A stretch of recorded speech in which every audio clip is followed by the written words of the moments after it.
सरकार कहती है देश का विकास हो रहा है, विकास हो तो रहा है लेकिन सिर्फ और सिर्फ हमारे पैसों से, उन पैसों से जो टैक्स के नाम पर आपसे, मुझसे, हम सब से लिए जाते हैं। सरकार ने 1 अप्रैल 2026 से नया नियम लागू करने का फैसला लिया है, जिसके तहत अब साल में अगर आप 10 लाख से ज्यादा पैसे खर्च करते हैं तो उस पर आपको 85% टैक्स के नाम पर पैसे सरकार को देने ही होंगे। फर्क नहीं पड़ता वो पैसा काला है, सफेद है या आपकी मेहनत की कमाई है। अगर साल में 10 लाख से ज्यादा ऑनलाइन आपने दिया, खर्च किया, या फिर 20,000 से ज्यादा किसी को कैश लेन देन आपने किया, तो आपको ये टैक्स भरना पड़ेगा। इनकम टैक्स के अधिकारी आप पे छापा मारेंगे। यानी कि मेहनत की कमाई बचाने का कोई रास्ता अब सरकार ने हम आम जनता के पास नहीं छोड़ा है। अब आम आदमी के पास 2 ही ऑप्शन है, या तो वो दुनिया छोड़ दे या तो इंडिया छोड़ दे। जरा सोचिए, आपने जीवन भर पाई पाई जोड़कर कुछ पैसे जमा किए, कोई छोटा बिजनेस शुरू किया, घर बना लिया या बच्चों के भविष्य के लिए थोड़े पैसे जोड़ लिए। सरकार कह रही है कि 10 लाख रुपए,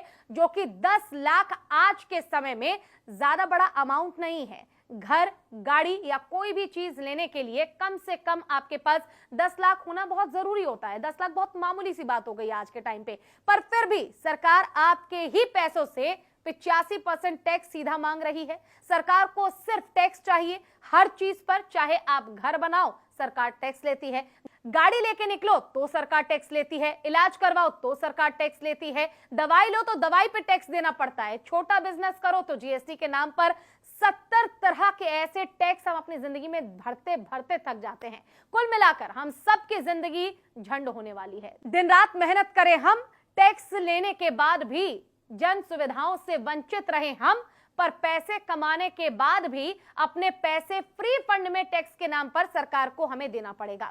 अब लोगों का कहना है कि भारत को भी नेपाल बनाने का समय आ गया है, गलत के खिलाफ आवाज उठाने का समय आ गया है। हमें आवाज उठानी होगी, हमें लड़ना होगा, सरकार को उसकी हैसियत दिखानी होगी। जैसे सरकार बदलने के लिए नेपाल के लोग सड़कों पर उतर गए थे, अब भारत की बारी है। अब इस पर आपको क्या लगता है, कमेंट करके जरूर बताइएगा। क्या नेपाल जैसे हालात भारत में भी बनाना जरूरी है, ताकि सरकार जो अपने फैसले थोप देती है आम जनता पे, उसका जवाब सरकार को मिल पाए? कमेंट कीजिएगा।